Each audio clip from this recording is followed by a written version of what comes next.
দেখছেন তো আপনাদের সামনে যে প্যান্ডেল হচ্ছে, আমাদের যারা সহকর্মী, আমাদের যারা হিতাকাঙ্ক্ষী, যারা সত্যিকারের আগামী দিনে বাংলার রাজনীতিতে উল্লেখযোগ্য ভূমিকা পালন করবে, সেটাই মুর্শিদাবাদ একটা ঐতিহাসিক জেলা, যে জেলাতে বাংলা, বিহার, উড়িষ্যা নেতৃত্ব দিত এই জেলা থেকে।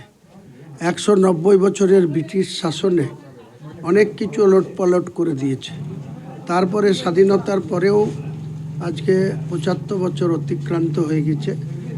বাংলার রাজনীতিতে মুসলমানদেরকে সবাই ইউজ অ্যান্ড থ্রো করে, তাদেরকে শুধু ব্যবহার করে, ভোট ব্যাংক হিসাবে ব্যবহার করে, তাদেরকে বিভিন্ন জায়গায় কোনো স্বচ্ছ জায়গা দেওয়া বাদ দিয়ে শুধু তাদের বিরুদ্ধে প্রশাসকে যারা থাকে তারা শুধু তাদের বিরুদ্ধে উল্টোপাল্টা ডিসিশন, মিথ্যা মামলা দেওয়া। আজকে বিগত 2 বছরে বাংলায় বিভিন্ন প্রান্তে যেখানে ল অ্যান্ড অর্ডার ব্রেক হচ্ছে বা আইন শৃঙ্খলার অবনতি হচ্ছে, সেখানে আমরা লক্ষ্য করেছি যে মারামারি ঝামেলা যেগুলো হচ্ছে, মরছে কে মুসলমান, মারছে কে মুসলমান, কেস খাচ্ছে কে মুসলমান। মুসলমান তো বিশ্বের এতগুলি দেশে বিলং করে। ভারতবর্ষে 40 কোটির উপর মুসলমানের বসবাস। বাংলাদেশের মুসলমানদের সংখ্যা কত? 19-20 কোটি। পাকিস্তানের কত? 25 কোটি। সেই দিক দিয়ে ভারতবর্ষের মুসলমানদের সংখ্যা 40 কোটিরও বেশি। এই বাংলায় 4 কোটি 26 লক্ষ মুসলমানের বসবাস, 2 কোটি 82 লক্ষ ভোটার, টোটাল 7 কোটি 66 লক্ষ ভোটারের মধ্যে 5 কোটির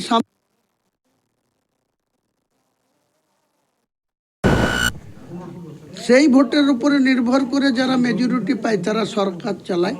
সেই সরকার চালাতে গিয়ে শুধু মুসলমানদের অর্থনৈতিক দিক থেকে পিছিয়ে দেয়া, শিক্ষা থেকে পিছিয়ে দেয়া, তাদের অর্থনীতিকে দুর্বল করে দেয়া, তাদের মধ্যে হানাহানি ঝামেলা মারামারি লাগিয়ে রাখার কৌশল, এগুলা থেকে আগামী দিনে আমি গোটা বাংলার মুসলমান ভাইদের কাছে এই মুর্শিদাবাদ, ঐতিহাসিক মুর্শিদাবাদ থেকে আমরা বাংলার রাজনীতির যে মেরুকরণ করব, তাতে আগামী বিধানসভা 2026 সালে সেই বিধানসভায় বাংলার মুসলমানরাই বাংলার গদিতে কে মুখ্যমন্ত্রীর তখ্তে বসবে তার নির্ণায়ক শক্তি বাংলার মুসলমানরাই হবে।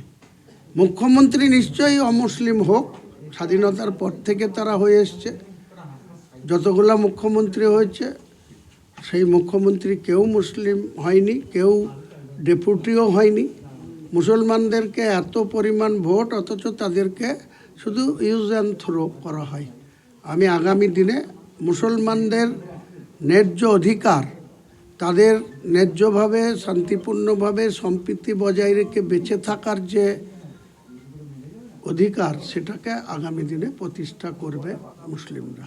এই যে বিভিন্ন জায়গায় আপনার প্রস্তুতি সভা আপনি বিভিন্ন জায়গায় করছেন, আজকেও রেজিনগরে করবেন, কতটা আশাবাদী যে 22 তারিখে কতটা আশাবাদী করছেন? আমি আশাবাদী ফাশাবাদী অত বুঝি না, আপনাদের ওসব প্যাচের প্রশ্নর আমি কোনো উত্তর দেব না। আপনি আজকেও রেজিনগরে 3টের সময় আসবেন, দেখে নেবেন। গতকালকে এখানে জুম্মা পড়ার পর ওখানে আমি ত্রিমোহিনীতে গিয়েছিলাম, কি হয়েছে তার ফুটেজ দেখে নেন, কি মিটিং হয়েছে। যখন আমি বেলডাঙ্গা থেকে ত্রিমোহিনী যাচ্ছিলাম, পুরো রেজিনগর বিধানসভা এলাকার একদম বেলডাঙ্গা বিধানসভার পরেই, ভারত সেবাশ্রমের পরেই, যখন বেগুনবাড়ি থেকে শুরু করে কাজীসার, মোহনপুর, সাহেবের মোড় থেকে শুরু করে লাস্ট পর্যন্ত শুধু 2 ধারে মহিলারা বাড়ি থেকে বেরিয়ে এসে শুধু আমাকে দেখার জন্য, আমার সাথে হাত মেলানোর জন্য, আমাকে দোয়া করার জন্য মানুষের ঢল নেমেছে। এখান থেকেই প্রমাণ হয় আগামী দিনে মুর্শিদাবাদের রাজনীতিতে সম্পূর্ণভাবে আমরা সিপিএমকেও অচ্ছুত বলছি না, সিপিএমকেও বলছি আপনারা যদি তৃণমূলকে হারাতে চান, বিজেপিকে যদি ক্ষমতা থেকে দূরে রাখতে চান, সিপিএম, আইএসএফ, কংগ্রেস তারা আসুক।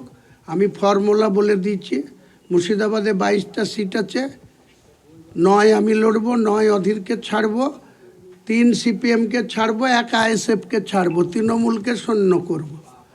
যে কেউ আসতে পারে, না আসলে আমি একাই লড়ে 22টার ভিতরে কটা জিতাবো কাউন্টিংয়ের দিনে করে দেখাবো। যে খুশি লড়তে পারে আমার সঙ্গে।